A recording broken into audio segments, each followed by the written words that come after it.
সামাজিক একজন ব্যক্তিত্ব, আমরা সেই সঙ্গে রয়েছেন শ্রদ্ধেয় পরম শ্রদ্ধাভাজন আমার মানে প্রণম্য শ্রদ্ধেয় ব্যক্তিত্ব আমাদের বিশ্বরঞ্জন মিশ্র, আমরা চিনু কাকু হিসেবে জানি। ওনারা দুজন এবং বিভাস দা আমাকে আমন্ত্রণ করেছিল আমাদের সাংবাদিক দাদার মাধ্যমে। সুনীল মাইতি বাবু সহ সংস্থার সমস্ত কর্মকর্তাকে সাধুবাদ, ধন্যবাদ, প্রণাম, শ্রদ্ধা এবং আগত দর্শনার্থী এবং বাধা মাইকের শব্দ যতদূর পর্যন্ত শোনা যাচ্ছে প্রত্যেককে আমাদের কন্টেন্ট ক্রিয়েটার পরিবার তরফ থেকে এবং আমার ব্যক্তিগত তরফ থেকে আজকের এই শীতের এই মেজাজে আমি আমার অন্তরের অন্তঃস্থল থেকে যথাযোগ্য সম্মান শ্রদ্ধা জানাই।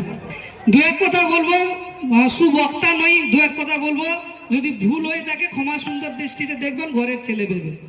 তো মঞ্চটা পেয়েছি সম্প্রীতির উৎসব কমিটিও, এখানে হিন্দু মুসলিম কোনো ভেদাভেদ নেই। আসতে পেরে আমি নিজেকে গর্বিত মনে করছি। সঞ্চালক দাদা খুব ভালো বলেছেন। এবার আমি দু এক কথা বলবো, কথাটি হচ্ছে কন্টেন্ট ক্রিয়েটার। দেখুন, আগেই বলেছি বিশ্বজিৎ দা, এই যে কন্টেন্ট মানে স্যার বলছিলেন যে অনেকে বলে কন্টেন্ট বানানো মানে খারাপ, আমাকে কেউ কোনদিন খারাপ বলেনি। অ্যাকচুয়ালি আমি সোশ্যাল কাজ করি, মিনাজুল দারাও যেরকম সামাজিক কাজ করে আমিও করি। তো আমি কম টাইম পাই, তার মাঝখানে আমি মেলা পার্বণ বা এলাকার কোনো সমস্যা বা আমি বেশিরভাগ যে কোনো আমি অনেক ক্লাব প্রোগ্রাম করি, আমাকে অনেকে ডাকে।